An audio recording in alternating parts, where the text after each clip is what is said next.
las 7:37. Oli Matos. Saludo, buenos días al país, buenos días al pueblo dominicano. Bueno, señores, hay tres temas que quiero abordarlo y lo quiero hacer con la mayor tranquilidad para que ustedes hagan sus propias reflexiones en sus hogares o en los vehículos. Sabemos que hay un radio en las calles del país y en las carreteras, y es la conexión que tiene la gente que se mueve en todo el país escuchando el sol de la mañana.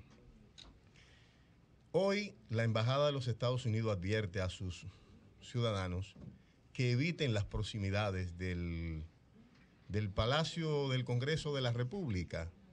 Y esta advertencia, esta sugerencia de que sea evitado un espacio donde se desarrollan tantas actividades como desde las judiciales hasta las administrativas, porque ahí está el Tribunal Superior, el Tribunal Superior Electoral, que maneja el tema de las documentaciones. Hay algunos ciudadanos dominicanos y norteamericanos a la vez, después que aprobamos que la gente pueda tener dos ciudadanías en la República Dominicana, gente que tiene que ir a hacer diversas diligencias. Por ahí está el Ministerio de Trabajo, están varias cortes. Es decir, esto trastorna todo en este momento. Y lo que deben promover los gobiernos, lo que debe promover el Estado es estabilidad, no incertidumbre. Lo que estamos viendo en la República Dominicana es lo contrario.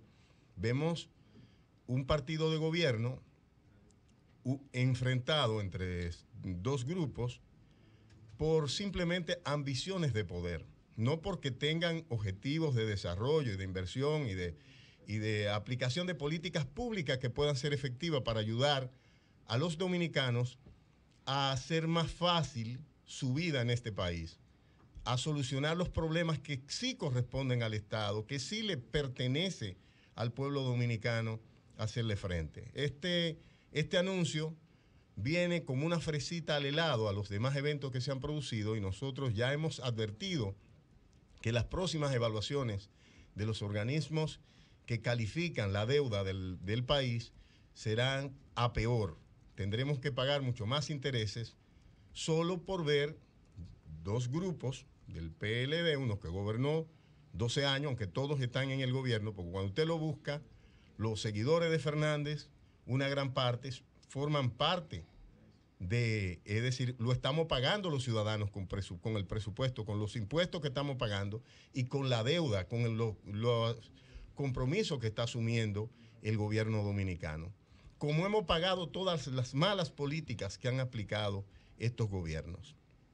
Y yo quiero incluir en mi comentario de esta mañana el papel de la oposición política, que yo creo que ha sido inteligente, ha sido correcto, y sabe que la sociedad le está vigilando, porque la sociedad no solo está vigilando el comportamiento de la gente que está gobernando, sino también el comportamiento que está teniendo el liderazgo de la oposición. Y el liderazgo de la oposición, definitivamente, según todas las mediciones que se ha hecho en este país, lo encabeza Luis Abinader.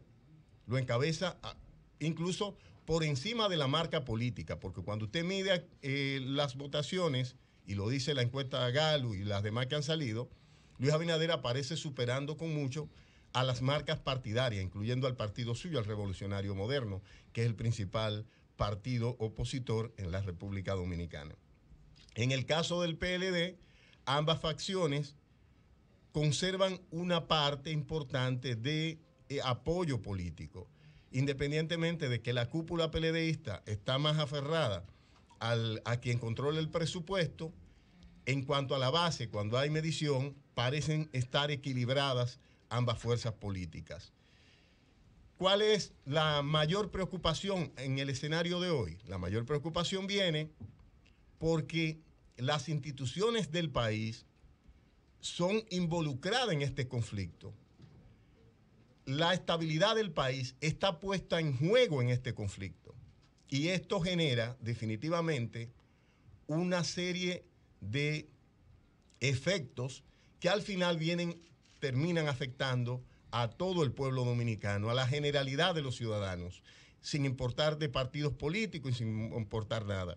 Y por eso mucha gente cuando se preguntaba por qué la oposición política mantiene, por ejemplo, la oposición a que se modifique la Constitución para favorecer a una de las facciones PLDistas que se comprometió a no tocar la Constitución en este proceso antes de mayo del 2020. ¿Por qué se opone? Simplemente porque esto pone en juego la institucionalidad de la República Dominicana y a la vez, si no somos capaces de respetar ninguno de los acuerdos que hacemos, mucho menos seremos capaces de respetar resultados electorales y de ir a un juego electoral limpio en la República Dominicana. Entonces, si queremos un proceso electoral confiable, necesitamos respetar las reglas de juego.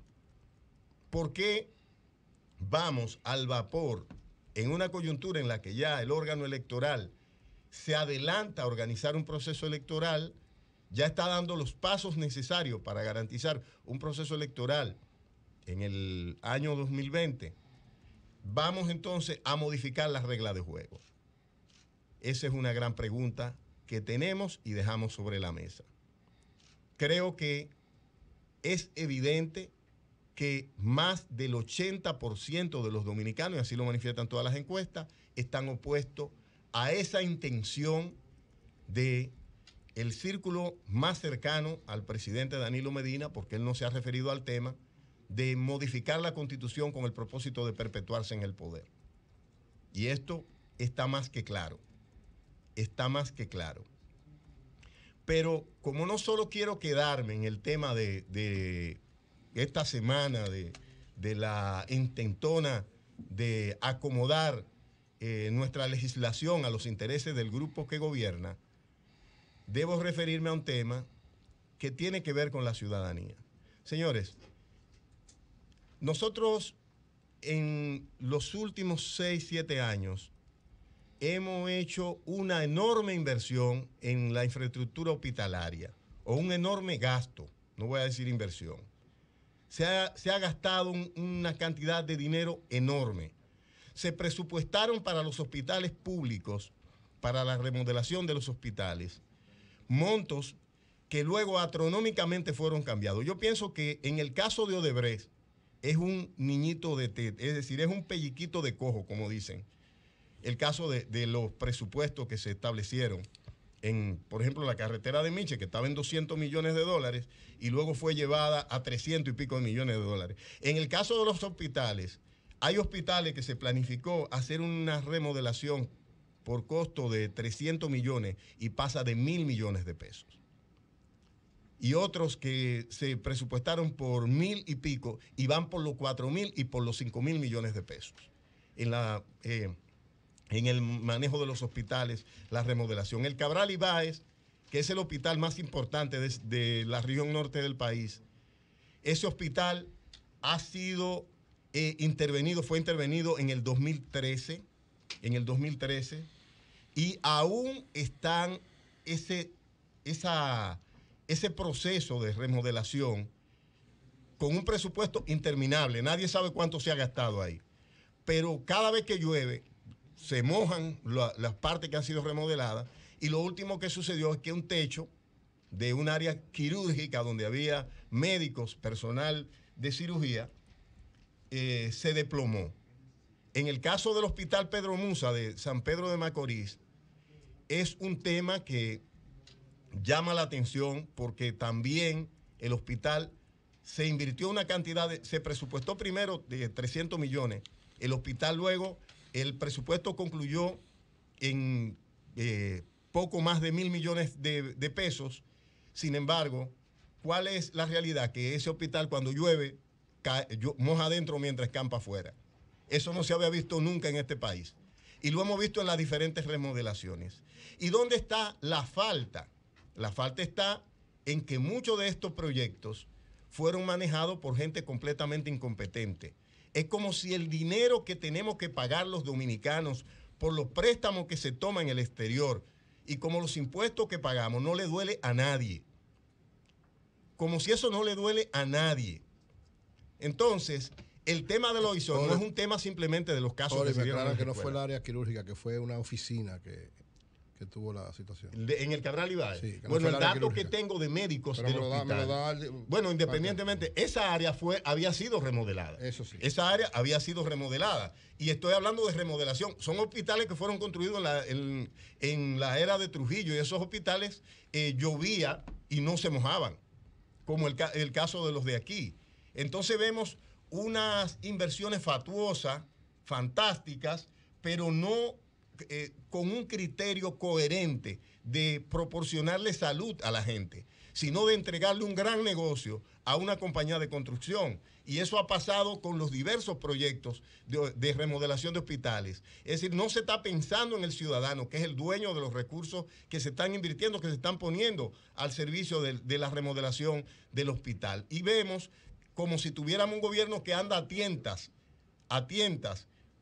tratando de gastar aquí, de gastar allí, pero sin ningún objetivo, sin ningún plan coherente de buscarle solución a graves problemas que enfrentan los ciudadanos de la República Dominicana.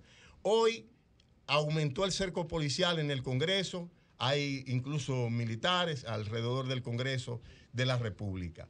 Sin embargo, tenemos comunidades, incluyendo, ayer hablaba de la Barquita, hablaba de lo bajo de Jaina, del carril de Jaina, de zonas que están inundadas de delincuentes. Incluso me hablan de extranjeros armados. Me dicen que esas armas ellos las traen de Haití y que andan amedrentando y aterrorizando a los ciudadanos dominicanos en diferentes zonas. Entonces, para eso nosotros no disponemos de personal en la policía ni disponemos de personal en los cuerpos de seguridad del Estado para garantizarle seguridad a la gente. Lo que le interesa es mantener sofocado a los congresistas y ejercer presión sobre el Congreso Nacional. Esto es una muestra de que el gobierno y de que el funcionariato del gobierno del presidente Medina lo que le interesa es su propio interés particular y no el de la gente. Que los proyectos y las propagandas dicen una cosa y que la realidad es otra. Ojalá la gente que nos está gobernando desista de una aventura de someter este país a un proyecto de tensión que todos sabemos que terminaría generando inestabilidad política, pero a la vez inestabilidad económica y aumentando la inseguridad y la inestabilidad social en la República Dominicana. Bien, señores, continuamos con los comentarios en el Sol de la Mañana.